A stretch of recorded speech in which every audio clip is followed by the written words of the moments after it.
In 1988, the body of a young woman was discovered in an Ohio river under ice.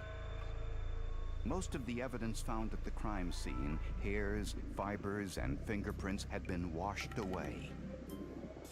But the victim's 6-year-old son unwittingly told investigators all they needed to know about the killer. And he did it without saying a word. The clue was in his genes.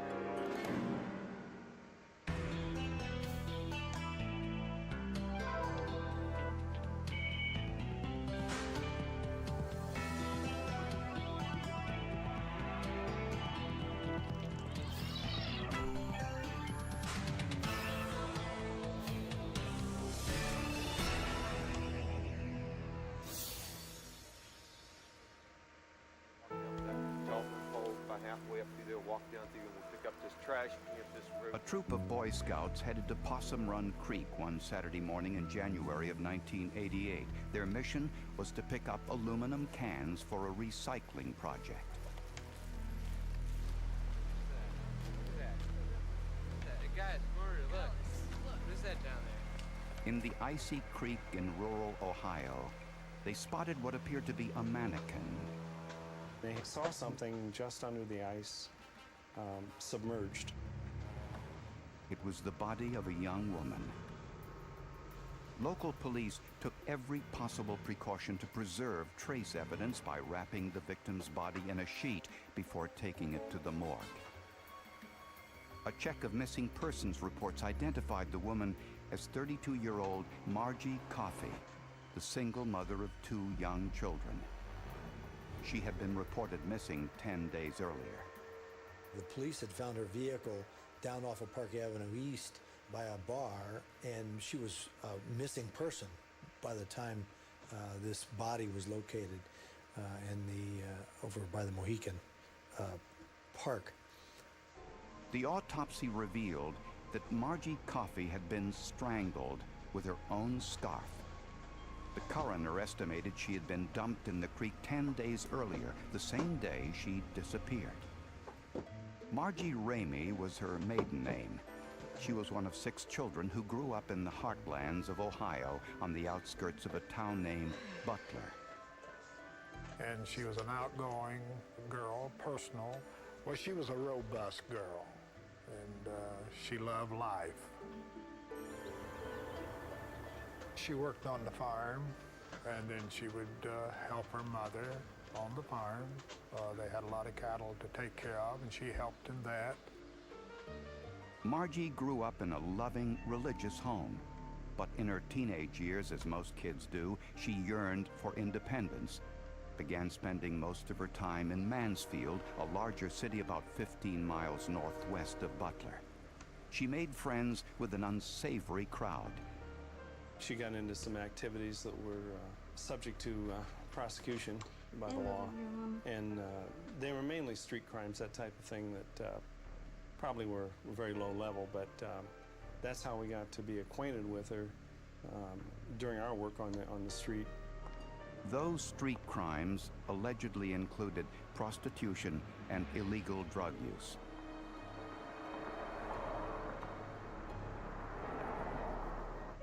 Eventually, Margie rejected that life. She met a man named Steve Coffey. The 2 married and had a daughter, Angie. But the marriage soured, and Margie and Steve divorced. To support herself and her daughter, Margie worked as a waitress. She also enrolled in college to study law enforcement. And during this time, Margie had another child out of wedlock, this time a son, Brandon. Police investigating her murder wondered if Margie had returned to the streets to support her children. Well, I know her family helped her some, but she didn't make a lot of money and going to school. No, she didn't make a lot of money working in a restaurant. As police knew from experience, life on the streets meant special dangers and a large pool of potential suspects. Get away!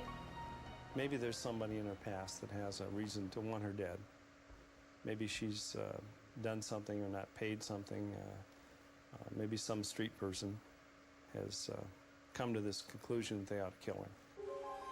With no suspects or leads, police hoped that the rushing water of Possum Run Creek had not washed away evidence which could lead them to Margie's killer. When 32-year-old Margie Coffey was found strangled in a frozen creek, police wondered if her past had finally caught up with her. In her particular case, since she had a background of some activity that was certainly against the law, we looked into that possibility that she may have slipped back into that drug environment. But friends said that wasn't the case. Margie had been focusing her attention on her family and her education. They were just adamant that they had not seen her, she hadn't been around, and to their knowledge, she had completely cleaned up all of her past activities. Margie was raising, taking care of the children on her own, and she loved her children. She loved them. She really loved them. And I feel that Margie was a good mother. I really do. She had also rediscovered religion. I believe she wanted to be a Christian lady. From all that I could gather from her, that's what she was striving for. To be better, to live better, to act better, and forget all about anything in the past. Police learned that Margie had been actively dating since her divorce. Among the men she was seeing were 2 Mansfield police officers, both of whom were married. One was Robert Lemon, a veteran of the force. He indicated to us that it had ended sometime before that, probably a year and a half minimum, and that he had not had any contact with her and even spoken to her for any reason. The other was Lieutenant Charles Oswald. He too said his relationship with Margie was over. Lieutenant Oswald was very much in love with his wife, oftentimes spoke about what they did on weekends and things like that. He was a type of police officer that other police officers, I would say, would try to emulate. Lieutenant Oswald furnished a police report indicating he had been on duty that night on a drug investigation. The trail of Margie's killer was growing cold. We had no fingerprints, we had no weapon, we had to explore the other possibilities, and those possibilities really were going to come from her. Margie Coffey was last seen alive at this diner, sitting in a booth with her school books open, studying for a class. Detective David Messmore interviewed the owner of the diner, who said that Lieutenant Oswald was in the diner the same time as Margie.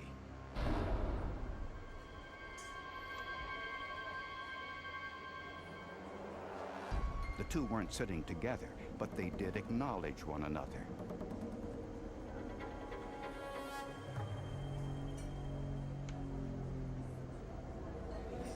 Hi, how are you? It was a very distressing situation. Not only did I work with him, I knew he was a very good policeman, but I've been friends with him. And it was very upsetting to me to think that he might have been involved in a crime like that. When confronted with this information, Lieutenant Oswald refused to comment. Margie's parents laid their daughter to rest, an excruciating task few parents are prepared for. Margie's parents, Mr. and Mrs. Ramey, suffered from that day on. There was times that they would just break down and cry when they would see a picture of Margie, or when Mrs. Ramey would talk to me. Little did police realize that Margie's own son would provide a tantalizing clue, one that would lead them to the killer.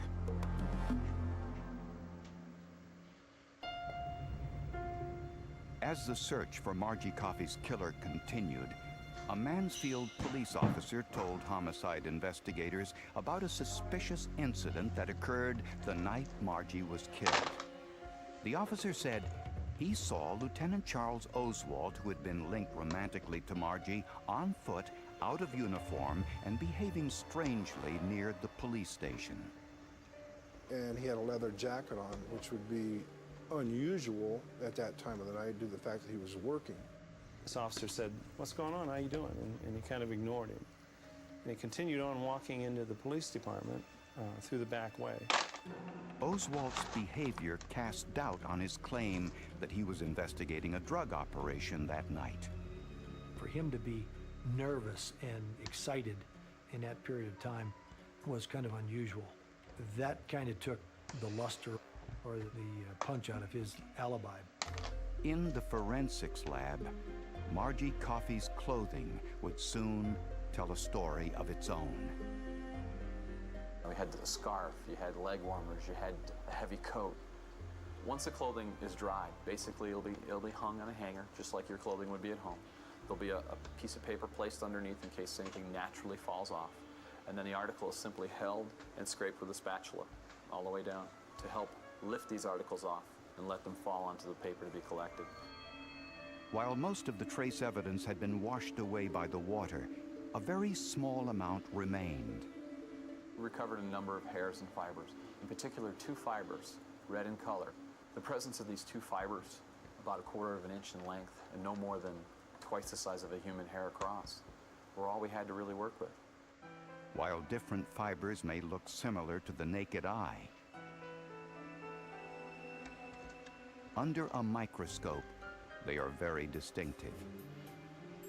The foreign fibers on Margie's coat and leg warmers were triangular in shape, or trilobal.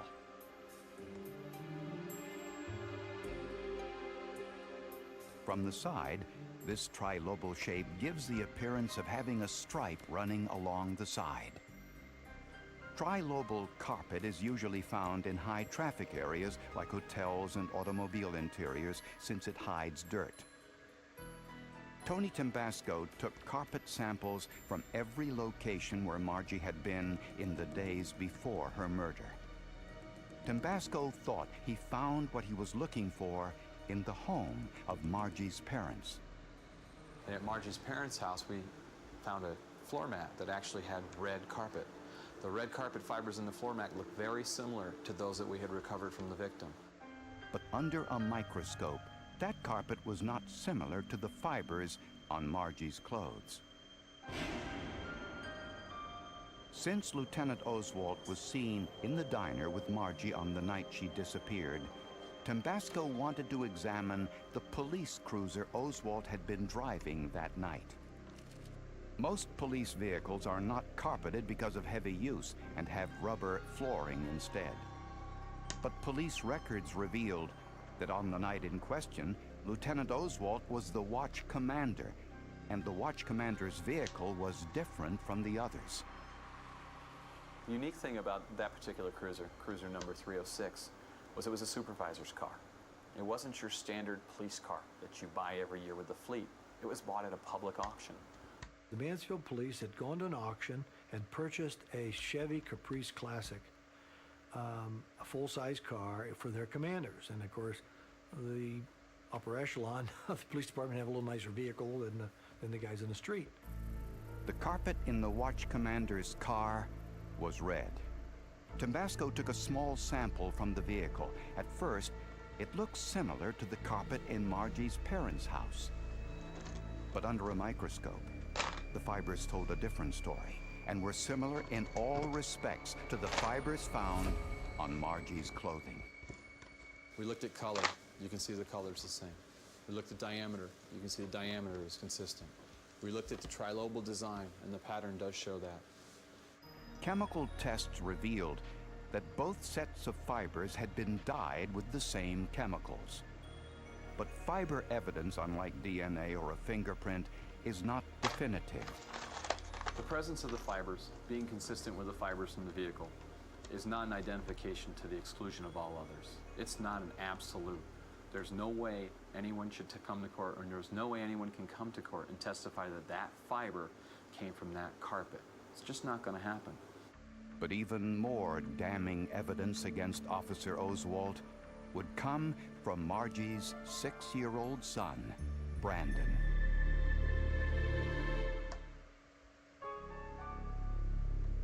The circumstantial evidence in Margie Coffey's murder all pointed to Lieutenant Charles Oswalt. So did the forensic evidence. The 2 red carpet fibers on Margie's clothing were microscopically similar to the carpet in Oswalt's automobile. But the question haunting police was motive. If Oswalt murdered Margie Coffey, why did he do it? After Margie had given birth to her second child, Brandon, she told social services that she couldn't identify the baby's father since the pregnancy was the result of a rape.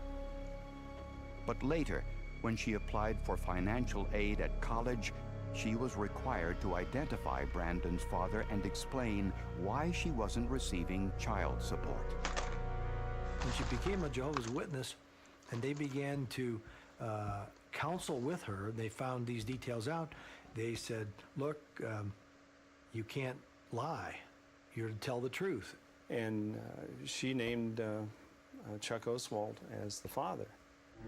With this news, prosecutors asked Oswalt to undergo a paternity test.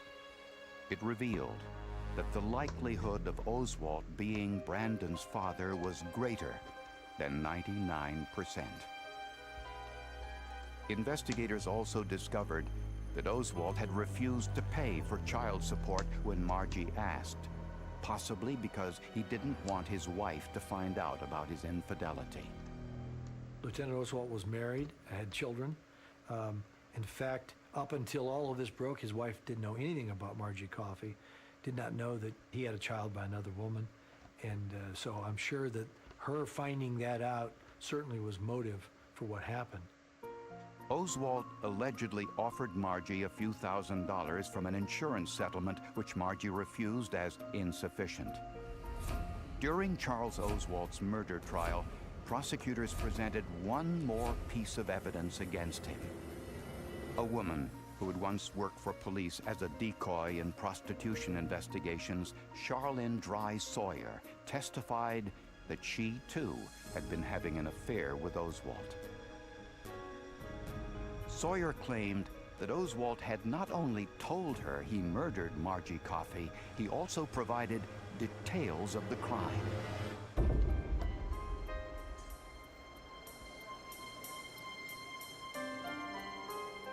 Sawyer said that after Oswalt and Margie saw one another in the diner, they went to Oswalt's police car to talk. They discussed the child support matter and Oswalt's offer of $3,000 to end the dispute. Take the $3,000 and get out. No, it's not enough. With Margie's refusal, the conversation grew heated, and Margie threatened to disclose that Oswalt was Brandon's father. I will file a lawsuit, and your wife and kids will find out about this. Little slut. Margie slapped him. Oswalt responded by strangling her with her own scarf. The forensic evidence reveals that Oswalt put Margie's lifeless body in the back seat of his police car, where her coat and leg warmers picked up the tiny red triangular-shaped carpet fibers. Later, prosecutors say Oswalt drove to the bridge over Possum Run Creek and dumped the body into the water in the mistaken belief that any incriminating evidence would be washed downstream.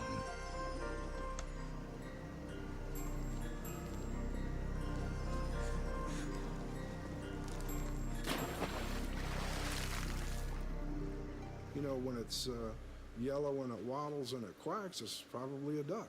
And that's the case that we had here. At his trial, Lieutenant Oswalt took the stand in his own defense and denied killing Margie Coffey. He repeated his claim that he had been working alone that night on a drug investigation and offered the typed police report to prove it. But prosecutors contended that the report was bogus, implying that Oswalt himself had typed the phony report after the murder to give himself an alibi. The jury found Lieutenant Charles Oswald guilty of voluntary manslaughter and abusing a corpse. He was sentenced to 10 to 25 years in prison. To this day, Oswald insists he did not kill Margie Coffey. He may deny it, and he may go to the grave denying it. I think he is guilty. Now, if I'm wrong, God forgive me. For residents of Mansfield, the ultimate betrayal is a policeman who commits murder. I mean, it's bad enough to murder someone, but then when you're supposed to be protecting people, and then using the office of authority to kill someone, then that's the lowest murder that I can think of.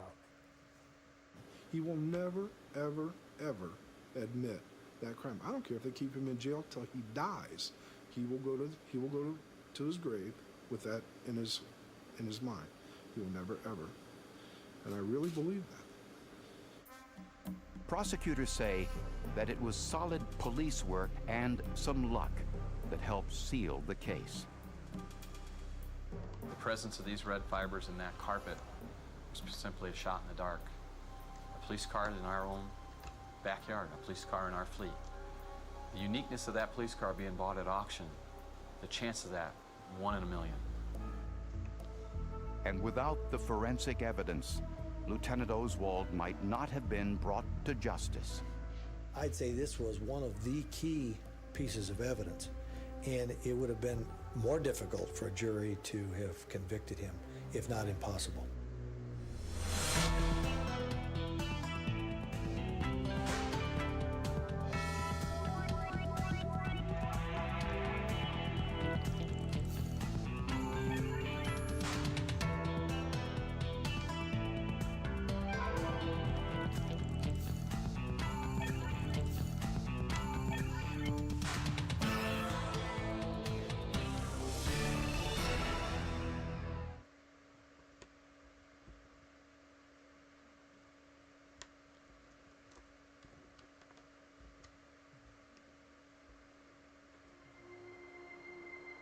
In 1991, a high school girl vanished after attending a party.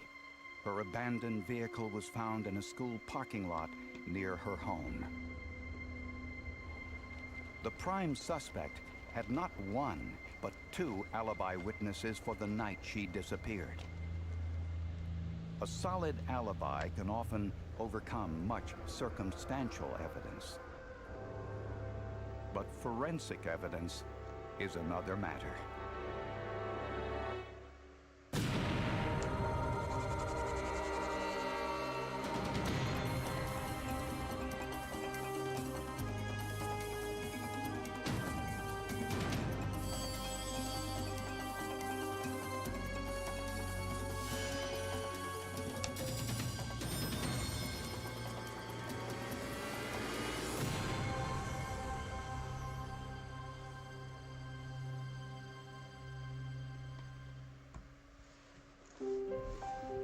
On a Saturday night in November of 1991, 17-year-old Crystal Faye Todd was dropped off in a mall parking lot after attending a party.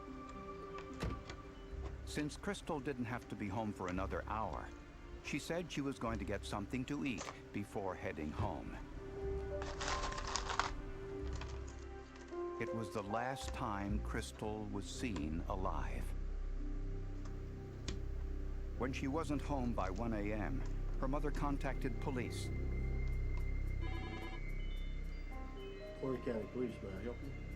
She also called Crystal's best friend, Ken Register, who said he hadn't seen Crystal all night. After I talked to Ken Register, I called one of my friends, and he got up out of bed and come in. We went all over Conway hunting her, see if we could find her car anywhere. They found her car the next morning in a nearby school parking lot. Her purse and coat were inside. I don't know why I had the feeling. It just something come over me that somebody had Crystal. 17-year-old Crystal Faye Todd was a senior in high school living in the small tobacco farming town of Conway, South Carolina. I was 39 when she was born. She was a miracle to me. And I just couldn't believe I had her. I was proud of her too. Crystal's dad died when she was very young. But she grew up as a happy child, active in her church, sung in the youth group choir, and dreamt of going to college. She was very lively, good personality, good humor, very outgoing. Just loved to be with her friends, hanging out, having a good time. Just a few hours after Crystal's abandoned car was found in a school parking lot, 2 hunters in a remote field noticed a trail of blood. It led to a nearby ditch. There lay a woman's body with multiple stab wounds and partially disrobed. It was brutal, and it was it's a scene that will be with me for a long time. It was sexual in nature.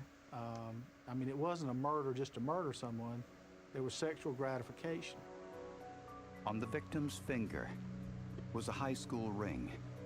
Engraved on the inside was the name Crystal Todd. I just wish it could have been me instead of her. I'd lived a long time. She hadn't lived no time.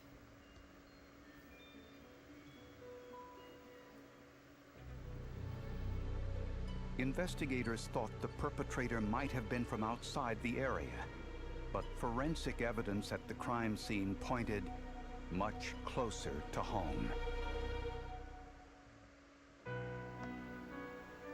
Well, I don't really have a life anymore. I just exist. I go from one day to the next. And I don't even want to get up out of bed and face another day. It's just horrible. It don't get any better.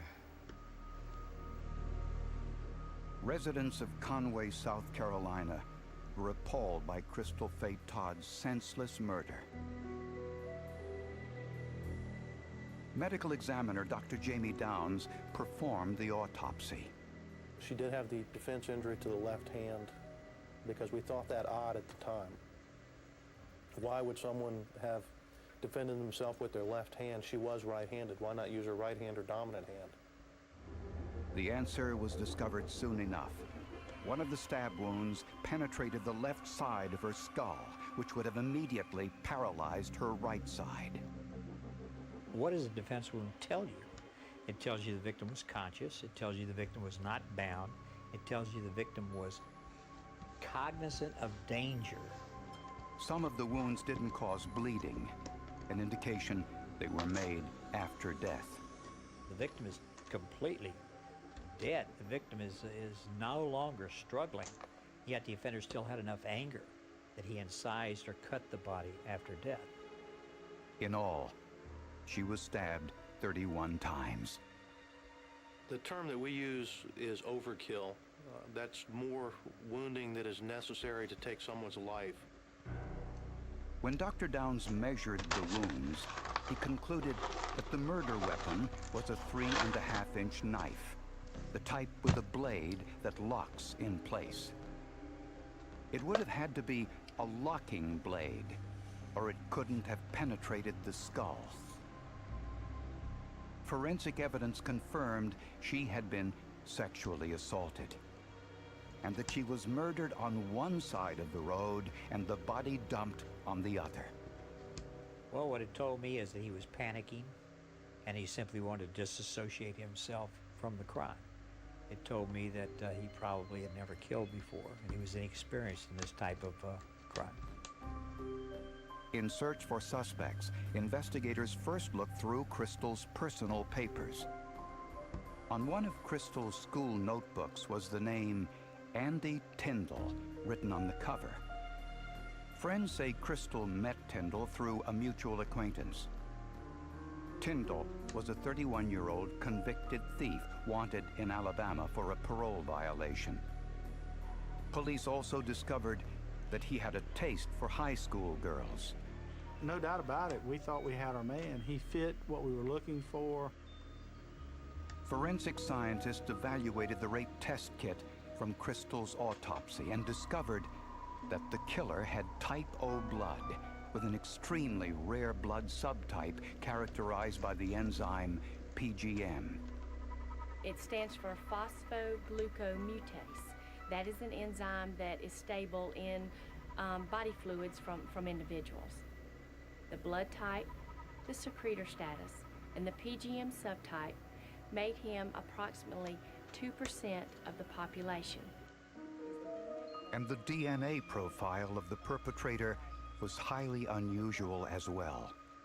We found that the profile was in fact rare and occurred with a frequency of approximately 1 in 250 million Caucasians and 1 in 1.5 billion blacks. Surprisingly, this forensic information exonerated their prime suspect, Andy Tyndall. More than 1,000 people attended Crystal Faye Todd's funeral. Crystal's best friends served as her pallbearers. Her grieving mother and police appealed to the community for any information about the crime. In response, a resident of Conway came forward to say he had driven by the school parking lot on the night Crystal disappeared and saw Crystal's car with a man and a woman standing beside it. Now police had another lead. A police sketch of his description looked to many like Crystal's mother, Bonnie, and her boyfriend. There's no question in my mind as I sit here today that the individual in that sketch was Bonnie Faye Todd's boyfriend. Police wondered just how much Crystal's mother knew about the murder.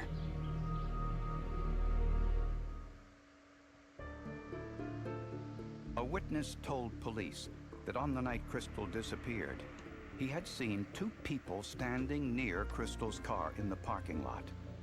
His description matched Crystal's mother and her mother's boyfriend. But when questioned further, the witness admitted he had been drinking that night and may have seen Crystal's mother on Sunday morning when she and her boyfriend found Crystal's car. I thought it was awful. Yet, as much as I love my daughter, to even try to blame it on me.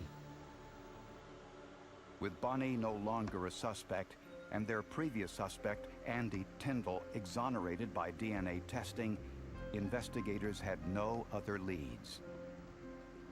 So police commissioned a behavioral profile of the killer. Well, criminal behavior profiling is when you have an unsolved case and you study the crime and the behavior of the offender during the commission of the crime, and you arrive at characteristics. It's a subjective opinion. You arrive at characteristics and traits of the unidentified offender, such as age, race, marital status, arrest history, educational level, things of that nature. The profile suggested that Crystal's killer was a white male in his early 20s and was a friend of Crystal's who lived within 3 miles of her home. The young man was angry and probably had a police record. He was physically strong. Above all, the profile suggested that he was confident he would never be considered a suspect. Since the profile suggested that the killer was one of Crystal's friends, police asked her male classmates and acquaintances to voluntarily give blood samples for DNA testing. Despite the challenge to their civil liberties, 52 men complied. It wasn't, well, anything's voluntary, but they still had a pool of names that they were pulling from. And, you know, and then when they pulled the name, then they would ask if you would go down and give the DNA test or give the specimen. And everybody volunteered. I haven't heard of anybody not doing it. Incredibly, one of those DNA profiles matched the DNA of the perpetrator, donor number 44. When investigators asked Crystal's mother to name the one person she would least expect to hurt her daughter, she identified the same man. He says, who do you trust her with, day or night, anytime, anywhere that you won't date? And I said, Ken Register. Ken Register and Crystal Todd had known each other since childhood. Their relationship wasn't romantic, they were simply very good friends. They spoke together almost every day, and it was Ken whom Mrs. Todd first called for help on the night Crystal disappeared. Ken had also been one of Crystal's pallbearers. When police checked Ken Register's background, they discovered two troubling pieces of information. First, he had an explosive temper, and he also had a criminal record.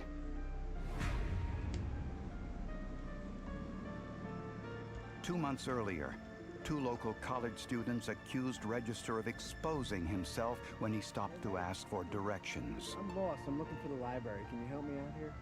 Ew, you asshole!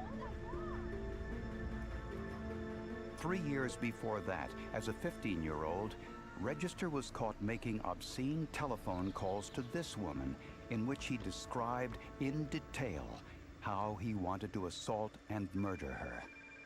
He said he would slit me wide open, and many other graphic descriptions. The murder Register described in these calls was identical to the murder of Crystal Faye Todd. Exactly where were you the night that Crystal died?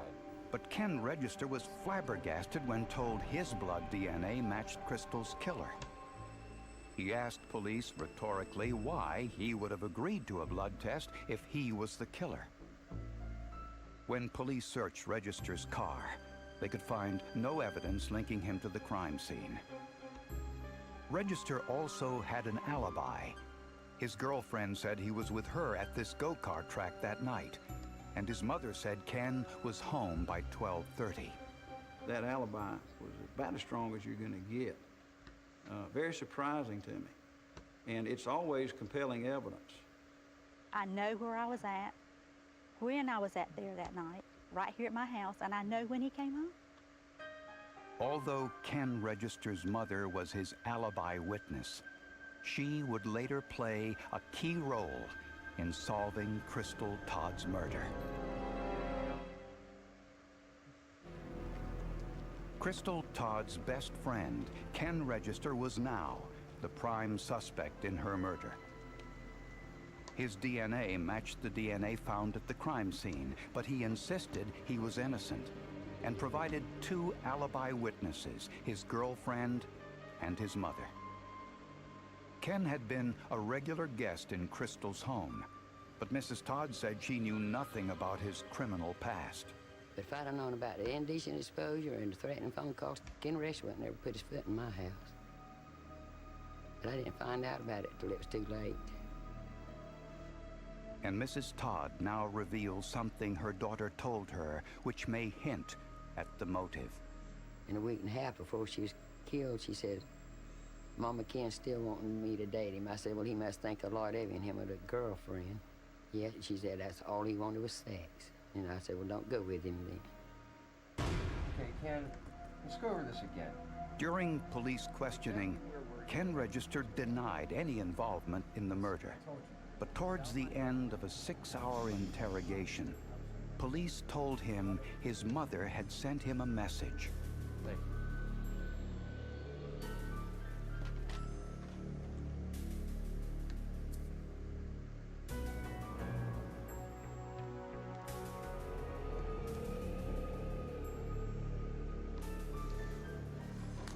Ken, this note from your mother. Mother says to tell us exactly what happened and be truthful about it. If you do, your mother says everything will be okay. And with that, Ken Register confessed. I did it. He said he saw Crystal around midnight at a traffic light near the school parking lot. Hey, Crystal. Hey, what's up? Hey. How are you? Hey, listen, you want to go hang out? park. All right, I'll follow you. Okay. All right. Crystal got into his car. They drove to a deserted location where Register said the two had consensual sex. The forensic evidence suggests it wasn't consensual at all.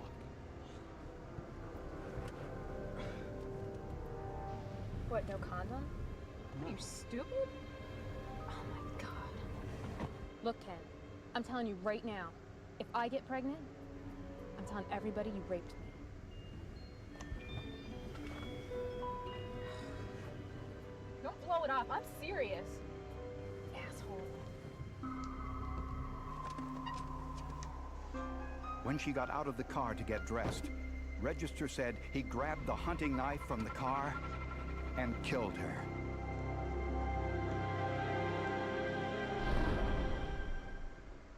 Further sexual activity took place after death. I don't think Crystal Faye Todd did anything that night to cause her death, other than the mere fact she got in the car with him. Prosecutors believe that Register cleaned his car sometime after the crime to remove possible evidence. The evidence had been systematically destroyed before we realized that he was a suspect. In Register's home, police found an empty box, a box for a knife with a locking blade. Forensic scientists determined that the missing knife would have been similar to the weapon used to inflict Crystal's stab wounds. Before the trial, Register recanted his confession, saying it was coerced. He said police lied to him about the contents of his mother's note. But lying to a suspect during a police interrogation is perfectly legal. There's no doubt in my mind that Mr. Register brutally and viciously killed Crystal Faye Todd. And there's also no doubt in my mind that he enjoyed doing it. I mean, there was just too much time unaccounted for. He had ample time to do everything that he was accused of and still be home when he said he got home. But why did Register willingly give a blood sample for DNA testing if he was the perpetrator? Published reports say that when police requested a DNA sample, Ken Register asked, "What is DNA?" At the time, DNA testing had been used in criminal cases for about 5 years, but Register was apparently unfamiliar with it since it hadn't yet been used in the state of South Carolina. His case was the first. Ken Register was convicted of murder, kidnapping, and sexual assault. He was sentenced to life in prison, plus 35 years. They found him guilty. I was glad they found him guilty now. I was proud of that. But I want him to get the electric chair. Mental job, psycho.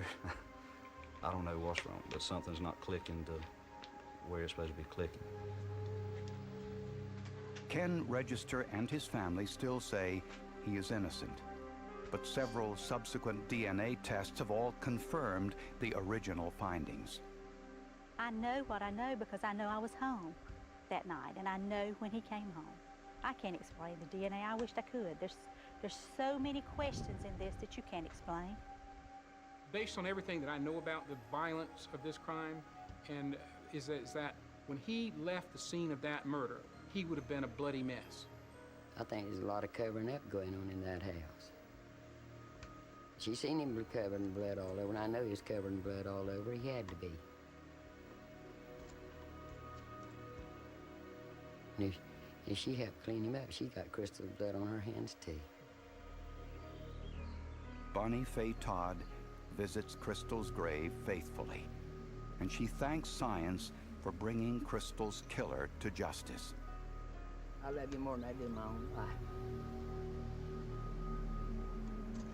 Without the DNA and the blood, we would have never gotten to first base, probably never even made an arrest. That's scary. Yeah.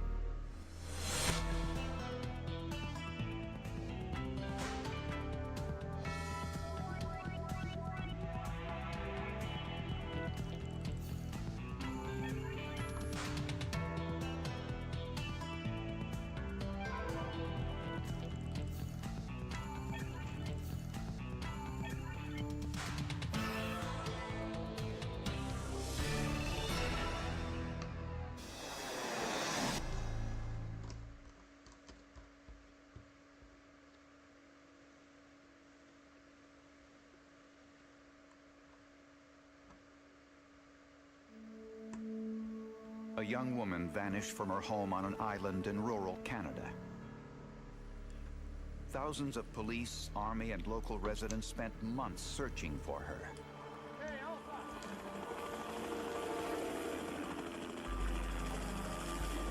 This is the story of how one tiny white hair solved the...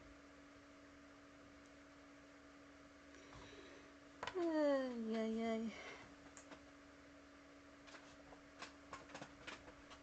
Oh.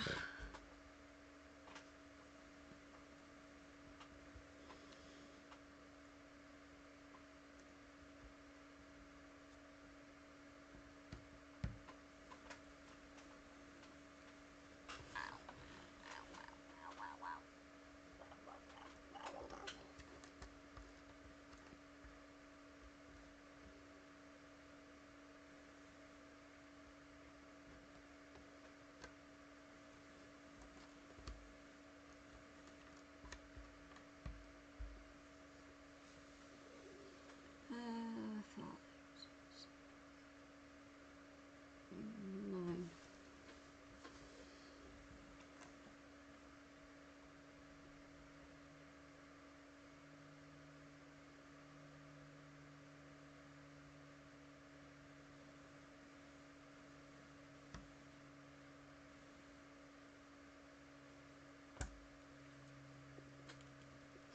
Well, I'm on this kind of row and on the top row here. I'm just seeing if anything fits. You know me. I just like a challenge kind of thing. I'm just doing it to take my mind off the pain.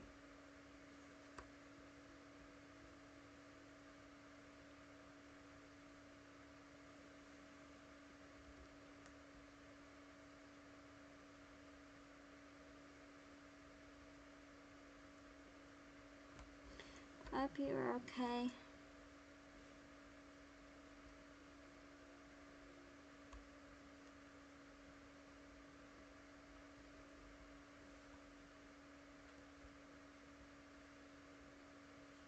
A bit later on, I'm gonna watch Annabelle, the movie. I've never seen it, but I've heard stories about the doll, but probably forgotten all about what they said about it, but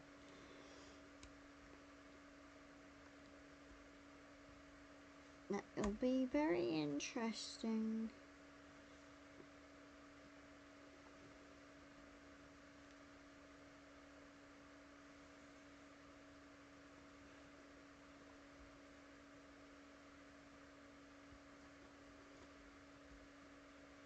It'll be very, very, very, very, very interesting.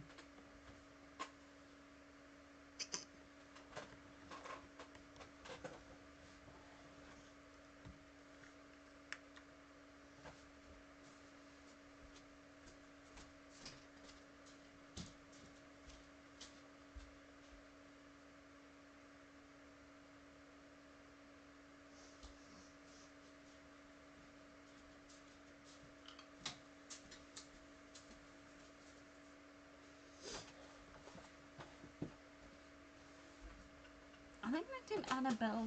I don't know if they did Annabelle 2, I'm not sure. I had the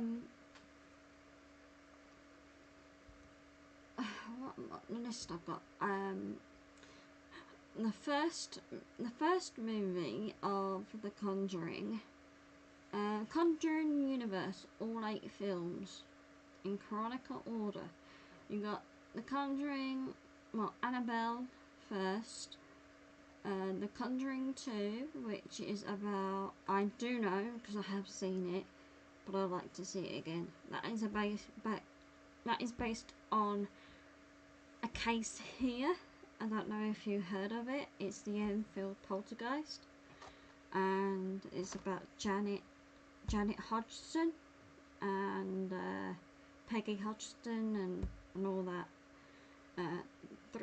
two daughters and a son. And Maurice Grosse, he was the main investigator. I can't remember the original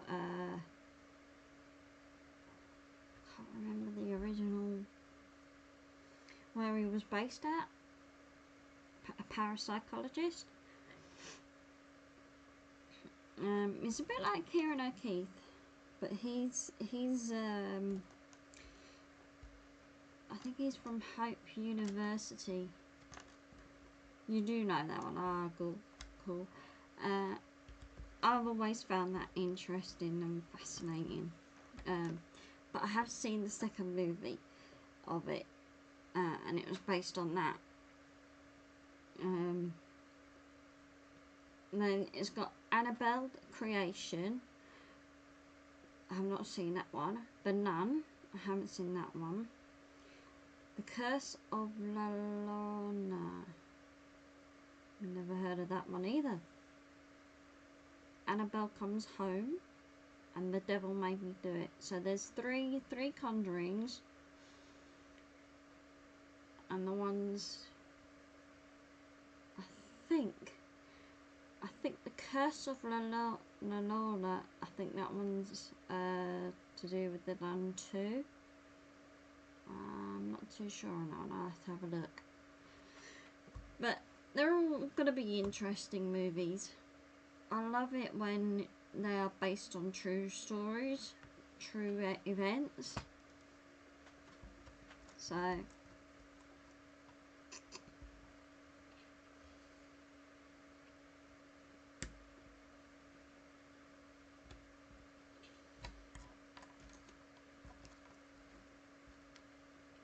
I didn't care much, I don't know if you know, Paranormal Activity, the movies.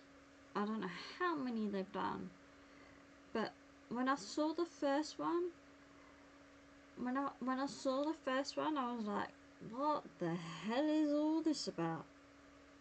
And then they carried on getting more and more and more of those movies, and it's like, oh my god, I'm not too sure on them. I think it's not. I don't think it's based on true stories, but I love movies that are based on them, especially The Exorcist. The Exorcist was based on a true story. That one's about a boy that has got possessed. I've seen documentaries, so real documentaries. I love it.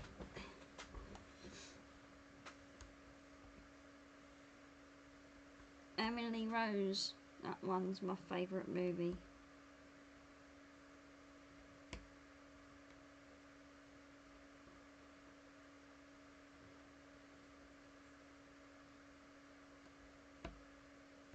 Yeah, that's definitely my favourite movie. I watched that loads of times. And all the Exorcist movies.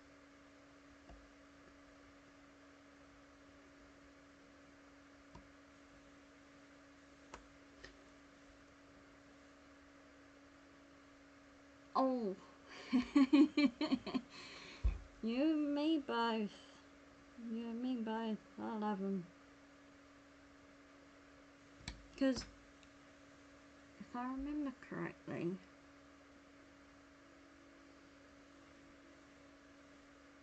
it's not just exorcisms.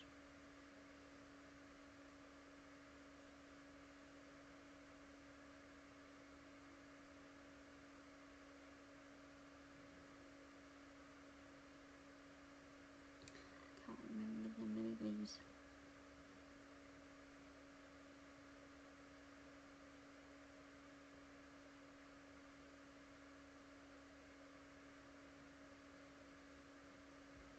No, my brain has gone dead.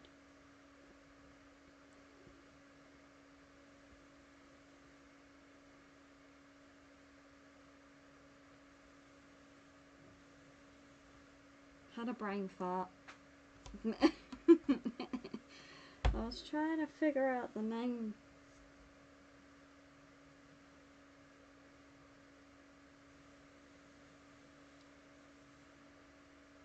The names of the movies.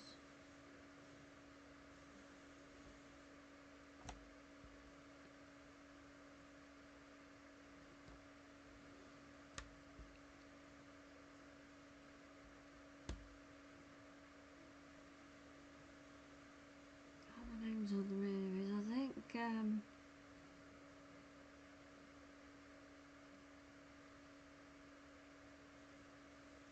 The Haunting, The Smell Family. I love that movie. That is based on a true story too. That is on YouTube actually.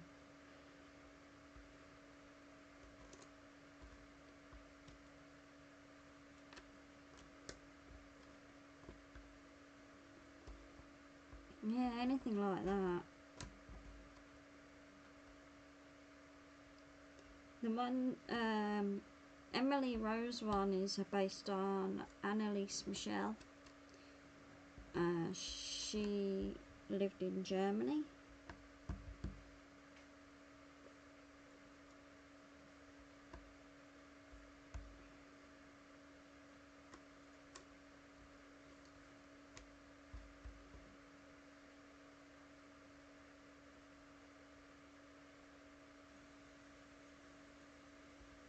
But I've also gone back to my old roots, which is Most Haunted.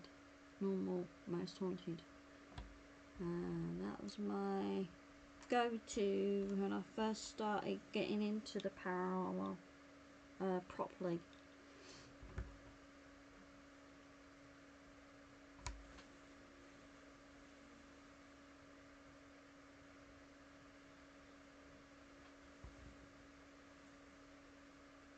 Yeah, I love anything paranormal, me.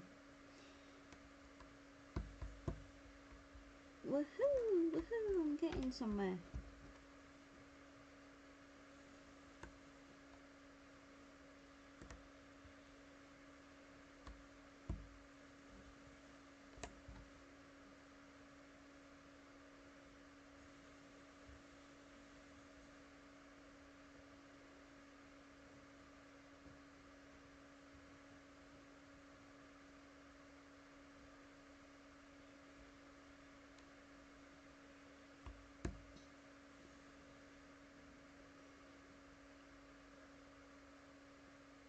Yeah, the one with the Conjuring, the devil made me do it. I read up on that, and that is based on a true story where Arnie Johnston and David Gladstone was possessed by several demons, and they were trying to exorcise him. And I've seen the story on A Haunting. That is my favourite TV show. Always will. I need to have a big catch up on that one because I've only got up to season 3. So I haven't really seen the others. So I've got loads to watch and whatnot. Keep you occupied.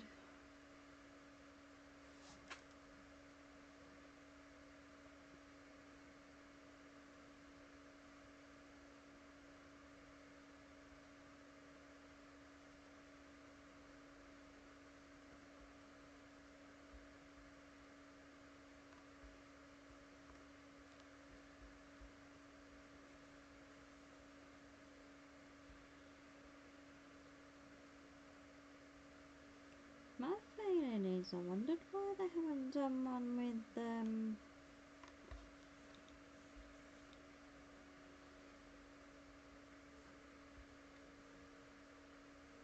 a few places that I know of.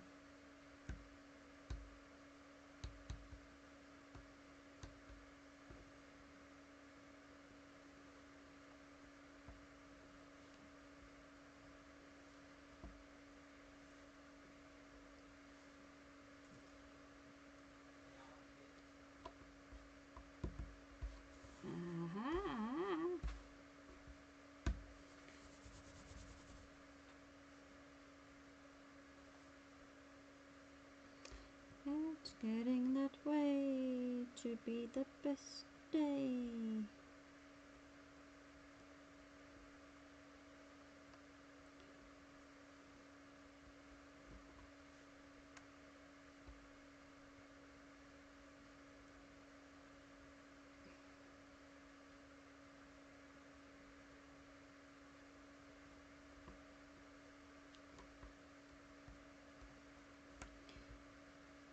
La la, so long, long.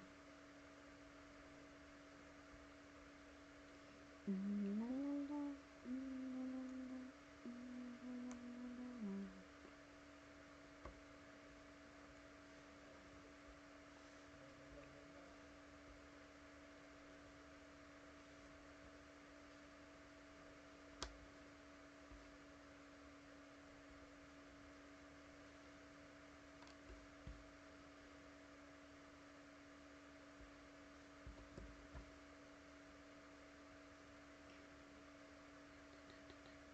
Rat-tat-tat-tat.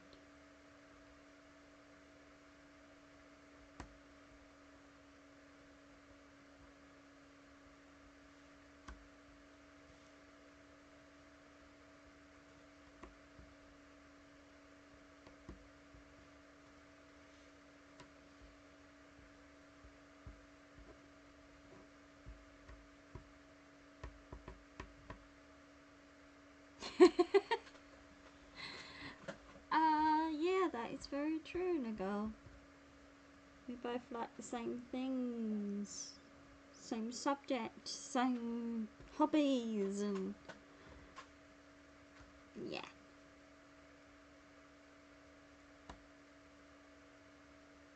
Loving it, loving it, loving it. We're loving it like that.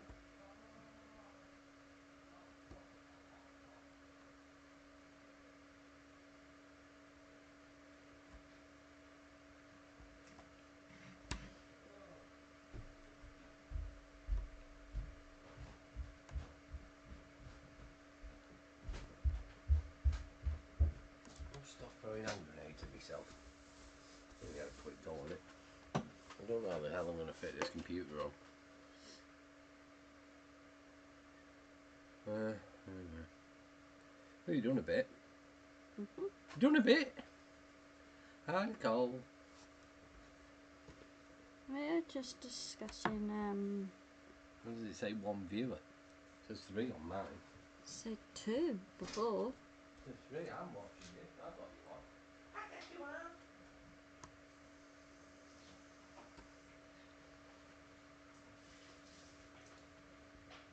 We both like the same things.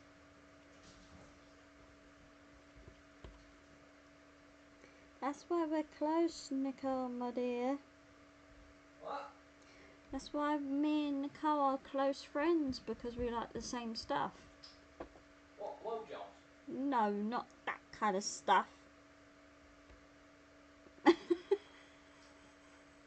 Yeah, it says 1 on mine. That's all I can see.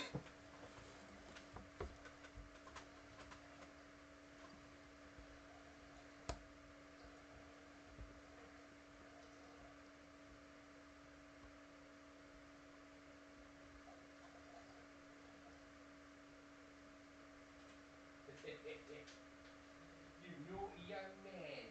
Hello? Would you like a treat? Yes? I'll give you a treat, sunshine. Don't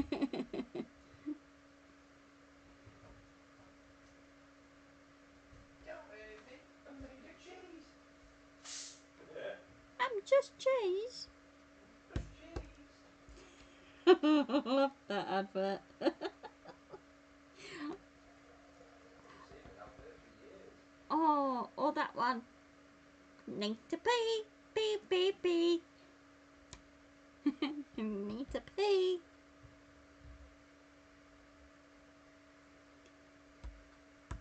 Another good memory. Oh God, that advert. Hello, Hi, Scratch Master.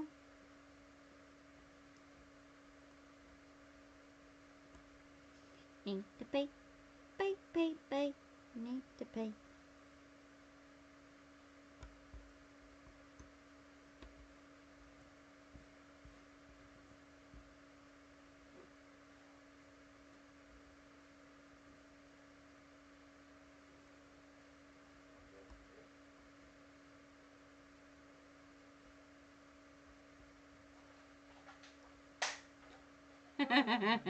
Mer.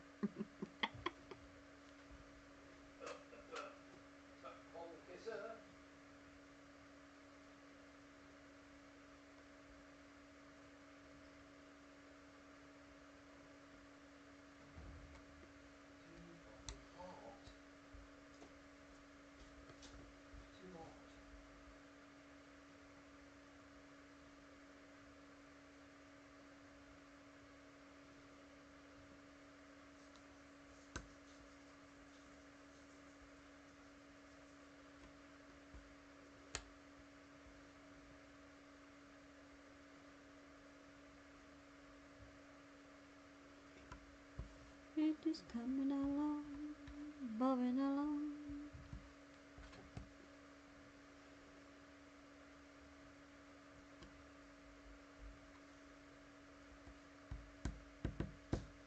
What? Nice drink. Nice and cool down here. I'm a style. Hi, Master. Hi, Scratch Master. Don't forget courtesy flush. What? Oh.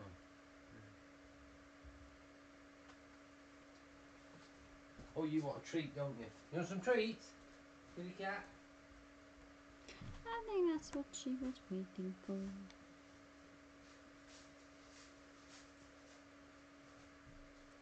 How is Master doing?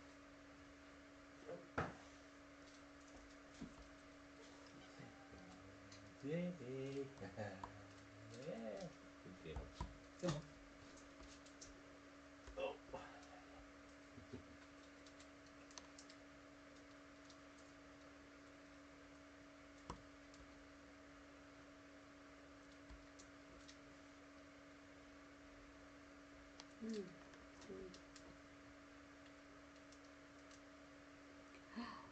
Pizzas?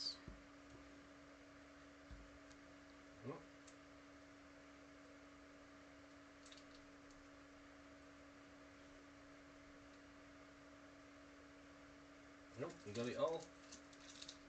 Good girl.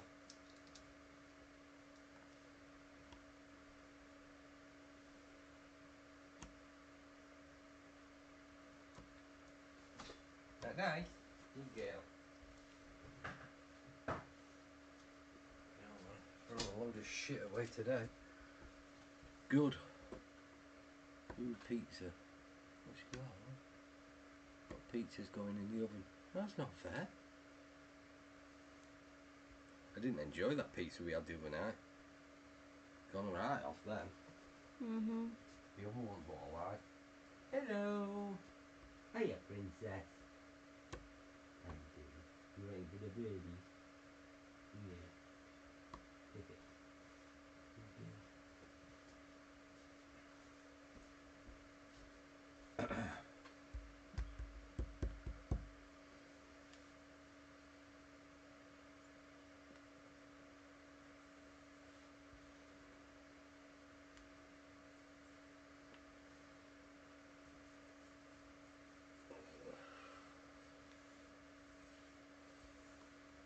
I got rid of most of the crap. But I'm just trying to work out how I can think I need a new desk. Mm. It's just not, that desk isn't designed to how I need it. Or how you want it to be. Well, it's got to be bigger. Mm. It's got to be like 8 foot long at least. Yeah, what's the matter? Well, you showed me. What? What do you want? You want your dinner? You had your treats? Yeah? Good girl. I knew you were going to attack me.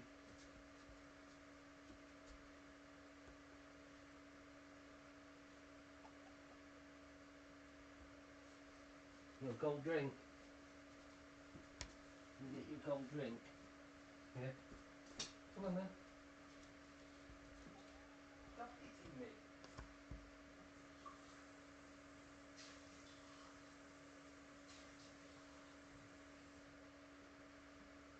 There you go, kitty. Come on then. Well, that's really nice, isn't it? Marge. There you go. Nice cold drink. There you go.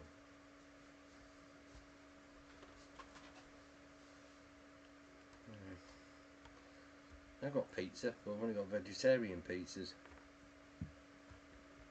Yeah, but we've been naughty this week. Yeah, I know.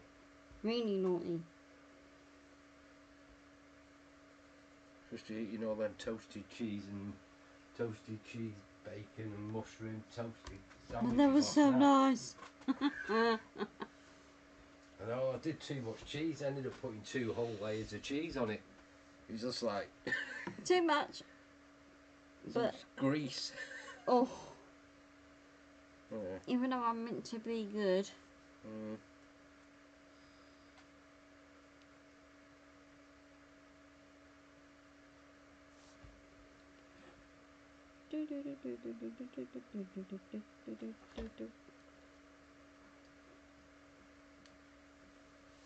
Oh.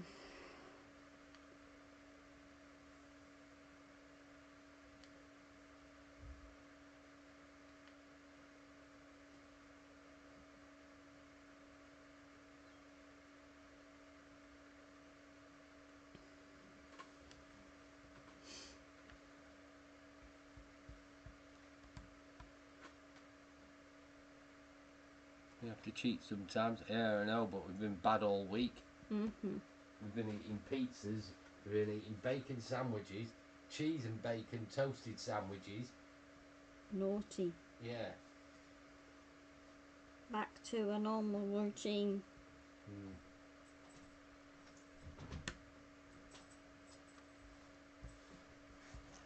I'll put the lid on that water barrel, stop any more evaporating. It's down to 1/4 of a barrel. Yeah, I think that's best. It's cleaning out, that does. There's all plants growing inside it. All pond plants. It's obviously what the birds have dropped in it. Yeah, I think it's a self-seeding kind of thing.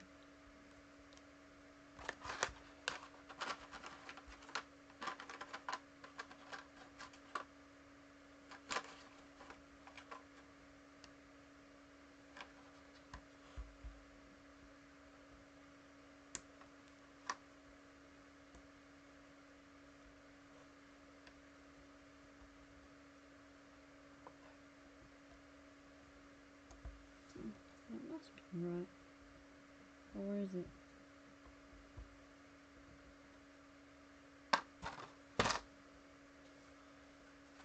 Yeah. I know I was going to do a proper dinner tonight. Mm. But it's too frigging hot. It's going to be red hot tomorrow, like 30 degrees. Yeah, and I told Hey? I told Nicole that.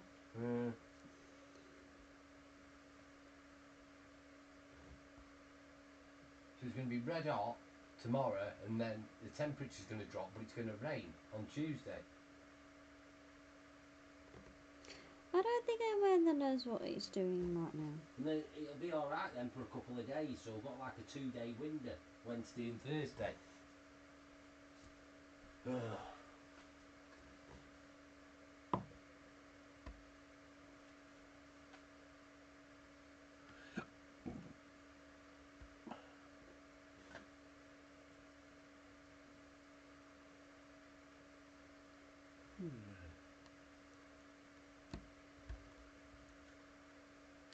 It must be right.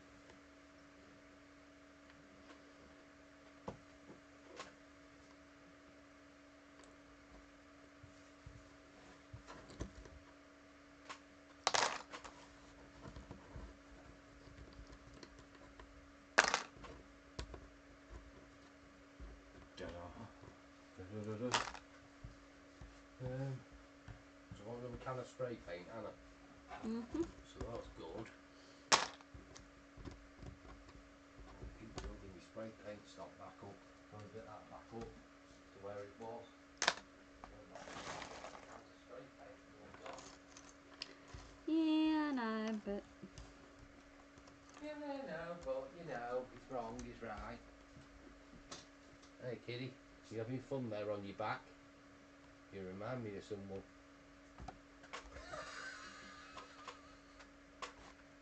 Not you.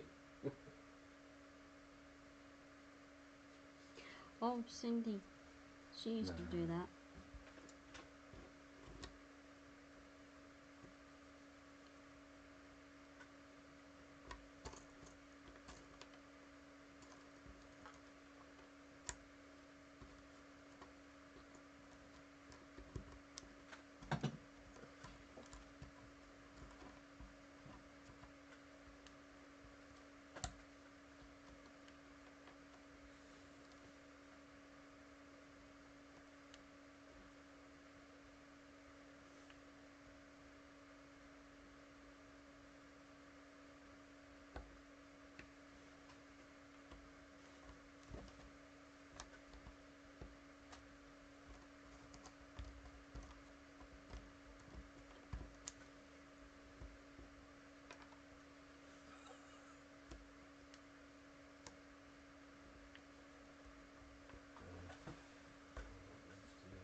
Tuesday you're going there.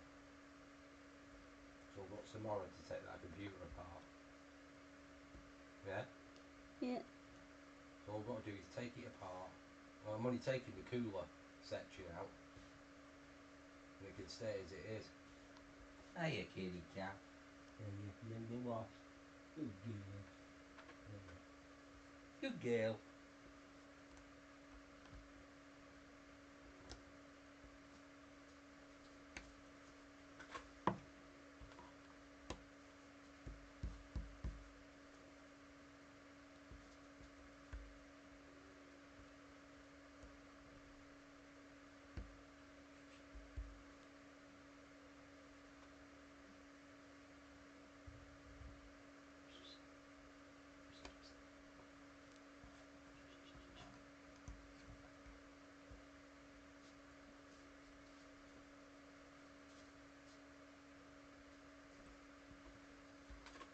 Have you seen her?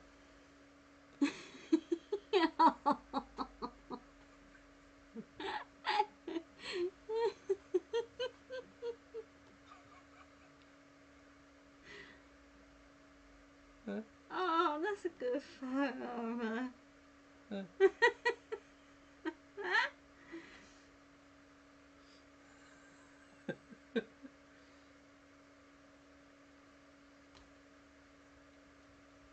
That is a good one of her. I like that one. I'm keeping that.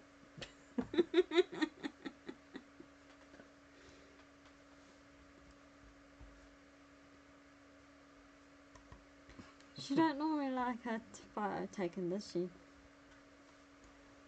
Not normally. Your heart.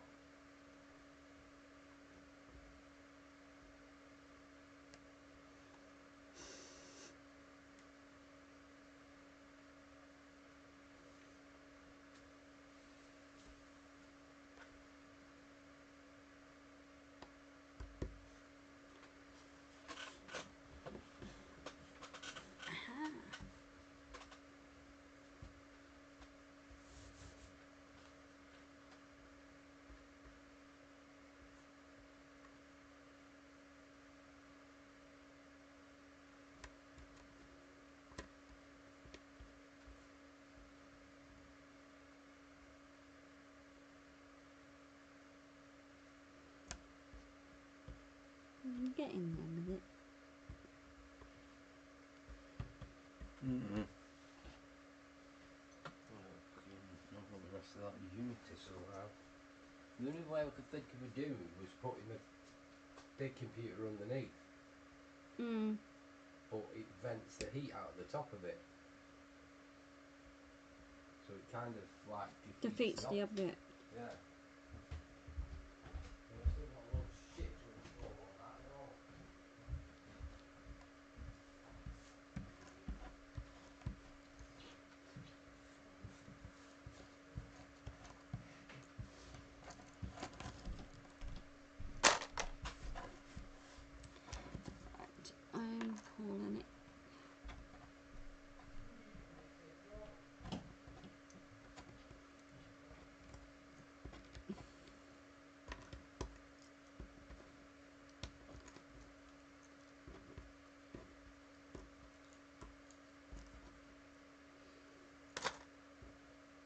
in a bit.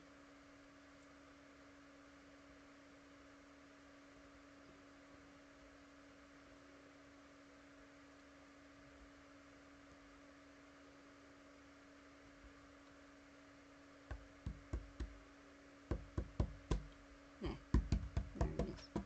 Right, I'm going to call it now, everybody. Thank you so much for joining us. I will see you later on. I'll play some games. Lots of love to you all.